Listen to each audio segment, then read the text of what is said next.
What is up, folks? Justin Phillip here, and today I wanted to talk about my new follow focus system.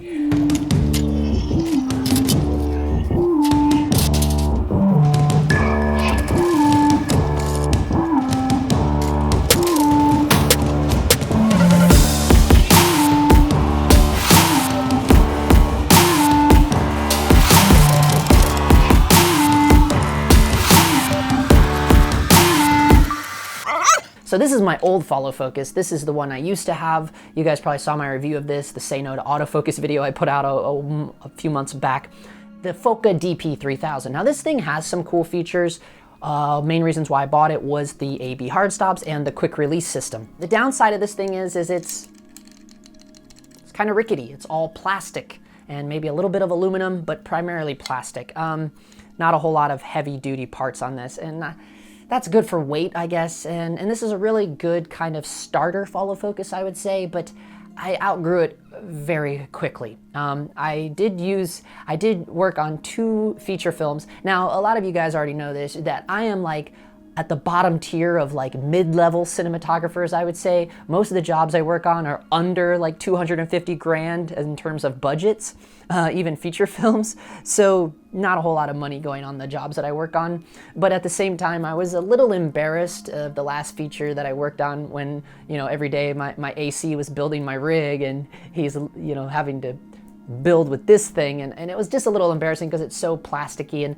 And also, like, every time I would grab it, I don't know, it feels like you're grabbing a McDonald's toy or something. It's just so much plastic. I didn't like the plasticky feel of the wheel itself. I know these are like really like weird things, but for me it was kind of like, okay, I'm done with this. But the biggest thing for me was the way these AB hard stops is they're on the same disc. And I think this is a lot of the problems with the new little Tilta Follow Focus. Now I know that Follow Focus is very, very inexpensive. It's $100. This one I think has gone down since I've done the review on it as well. It's less than $100 now. I'll have links to all of these down in the description below. But the biggest downside for me with these AB hard stops was they are on the same disc. And that can take you out of your element because you gotta think a little bit more about when you set these up. It's a little bit more confusing because they're on the same rotating disc and you can't move the marker around. It's kind of stuck here. When I was shooting A Chance Before Hell, the first feature film that I shot, it would throw me for a loop. And any time that one of my tools takes me out of my creative element, that's when I start getting annoyed very, very quickly. First time I'll let it slide, but when it starts happening more than once, it's like, okay, man, I gotta get rid of this tool, I gotta upgrade this. And that's what happened. These AB hard stops kind of took me out of my creative element a lot, and I don't like that, you know. When people on set take me out of my creative element, that's fine. I can handle that and learn how to deal with that, and you know, but when it's my own tools that are hindering my creative experience, now I have a self problem, and I need to take care of that ASAP. So I knew, like, on the last feature film, the one called Choices, I was telling my first AC all the time, I'm like, I'm ready to throw this in the river. And so what I ended up doing is upgrading to this bad boy right here. This is the older brother of the 3000. This is still the Fotga line. This is the DP500 Mark III. And actually, this was recommended to me by a few viewers on YouTube, more than one, who saw the original review of the 3000 and were like, hey, have you seen the 500? And this is the Mark III version. This thing is very, very nice. So basically what it does, it took all the great features that I loved about its little brother and it just completely enhanced them, and even has a few of its bonus features added on as well. So the first thing is, this is all heavy duty, nice aluminum, all metal. I don't think there's any plastic on this. Maybe the focus gear itself, this little gear wheel, is probably some kind of plastic. Everything else is really nice. It has a nice rubber grip, so instead of that plasticky grip, it has this really nice rubber grip. It feels good when you grab it. I got this from a local DP here in LA, and he shoots on Arri Alexa, and I mean, it makes sense why he sold this, you know, because, you know, he needs more industry standard follow focuses now. But he was even saying, like, dude, for what it is and for what it costs, it's a really great find. And I agree with him. And I think, well, if this is good enough for a guy who's shooting Arri Alexa, it's definitely good enough for me, being a low level, mid-tier kind of guy, you know. But it is, I think the last I checked, this 500 Mark III goes for $199 on Amazon, so that's not bad. And again, there'll be links down in the description below. But let's talk about first the AB hard stops on this bad boy. Now there are 2 different discs for this. So each hard stop has its own spinning disc. Now that's awesome. Another cool thing is I can move, you'd call it the hard stop bumper. I can move this full, you know, this spins all the way around 360 degrees. So I can literally put the bumper anywhere I want. And not only that, but the fact that each hard stop is on its own disc makes my life a million times easier. Now you're probably wondering, like, well, where are the hard stops? Well, that's a cool feature about the 500 Mark III as well. The little hard stops, if you don't want them on there, if you just want to be freewheeling it, you know, you can store them down here on the Follow Focus itself. They have little bolt holes, and you can just screw those hard stops in. Now that's pretty rad. On the first feature film, A Chance Before Hell, I was using the DP3000, the old one.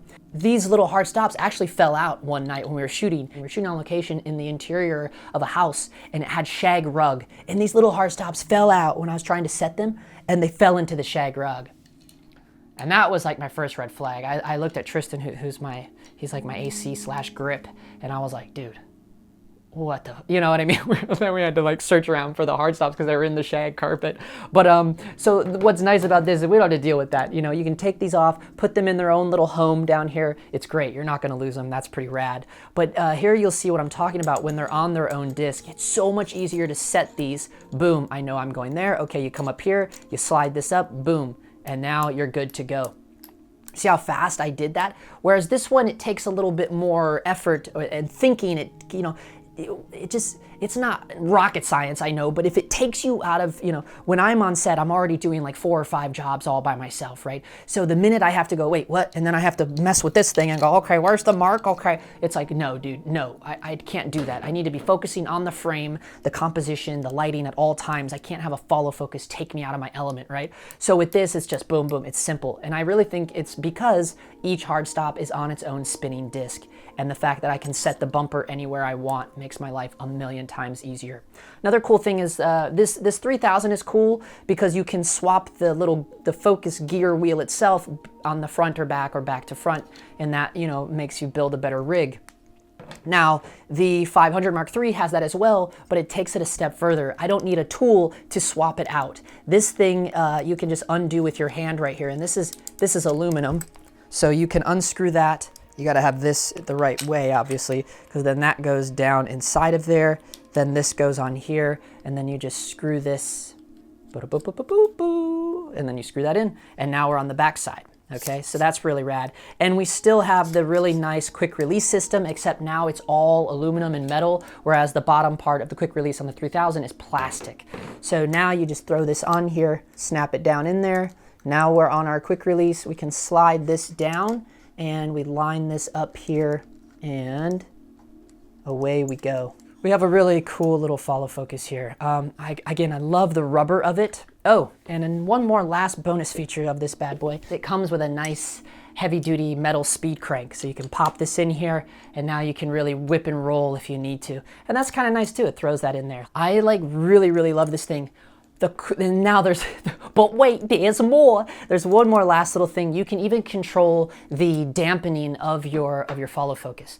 You know, so like if you want a little bit more tension in the wheel, you can set it down here. It has this little adjuster knob, again, all metal, and you can completely adjust this. You know, you can set it if maybe you want it a little looser. You're like, I don't like all the tension there. So you can control the dampening on it, and that's a really nice feature as well. So yeah, I mean, this is what I'm rocking now, the Fotga DP500 Mark III, and those are the reasons why I went with that and why I chose not to go with the new, you know, the hot item, the Tilta Follow Focus. Now I know it's only $100. This one is $199, but it is what it is. Now this is a good one too, and you can get full rotation on this. As you notice, like if you guys follow the channel, you know I have sim-modded out vintage Zeiss lenses modded for cinematography use, and these old photography lenses have a huge focus throw on them. I didn't have a problem with even the DP3000. So if you're on a little bit of a tighter budget like I was back when I had to buy this, then this is a good option too, and you're not gonna have, you know, you can still fully utilize the hard stops. Because I know for a lot of one-man bands, for me anyways, the AB hard stop is definitely essential, especially when you're hauling ass on a narrative shoot. So yeah, I just wanted to report on that and give you guys some insight on some follow focuses. And kudos to my viewers that turned me on to the 500. I'm not sure if, you know, now they have a Mark III. I mean, I don't know what the Mark I and Mark IIs were like, but this one is pretty amazing. Coming up on Monday, we're doing something really cool over on the Patreon.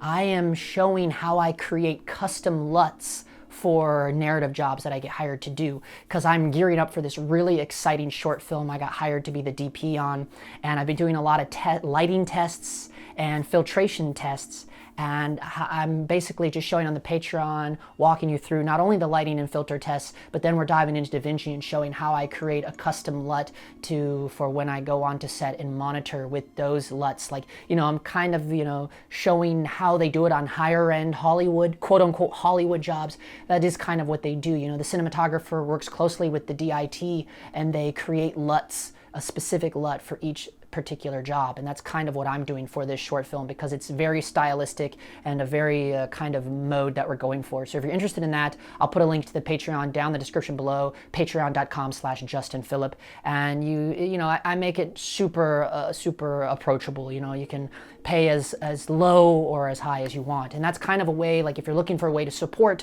the Dog Times Justin Phillip YouTube channel, then Patreon is kind of the place to do that. And kudos and shout out to all my Patreon supporters, because it's actually growing. So it's pretty, I'm pretty pumped about it, and we've been having a lot of fun. Plus we go behind the scenes and dissect the feature films and pretty much every paid gig that I do. So Patreon is a safe environment where we can do that.